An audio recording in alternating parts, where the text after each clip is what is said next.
ભોજનાલયની આડમાં ગાંજાનું વેચાણ કરતો વૃદ્ધ વડોદરા ક્રાઇમ બ્રાન્ચના હાથે ઝડપાયો. શહેરમાં નશાકારક પદાર્થોની ગેરકાયદેસર પ્રવૃત્તિ પર અંકુશ મેળવવા માટે ચાલી રહેલી ઝુંબેશ અંતર્ગત વડોદરા ક્રાઇમ બ્રાન્ચે મક્કરપુરા જીઆઈડીસી વિસ્તારમાં દરોડો પાડી ગાંજાના જથ્થા સાથે એક વૃદ્ધની ધરપકડ કરી છે.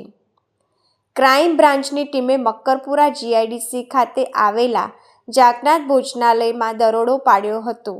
પોલીસ તપાસમાં ભોજનાલયની આડમાં ગાંજાનું ગેરકાયદેસર વેચાણ થતું હોવાનું સામે આવ્યું હતું. પોલીસે ભોજનાલયના સંચાલક સુખદેવ ભાઉરાવ પનાળ ઉંમર 65 વર્ષને ઝડપી પાડ્યો હતો.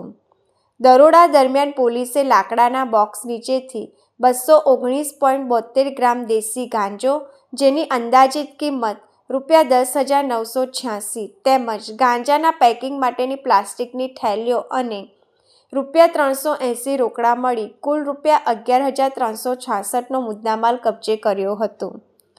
પોલીસ તપાસમાં ગાંજો સપ્લાય કરનાર એક અજાણ્યા રિક્ષાચાલકનું નામ સામે આવ્યું છે, જેને હાલ વોન્ટેડ જાહેર કરવામાં આવ્યો છે. પોલીસના જણાવ્યા મુજબ પકડાયેલા આરોપી સુખદેવ પનાળ વિરુદ્ધ અગાઉ પણ માંજલપુર પોલીસ સ્ટેશનમાં મારામારી અને દારૂ પીવાના 3 ગુનાઓ નોંધાયેલા છે.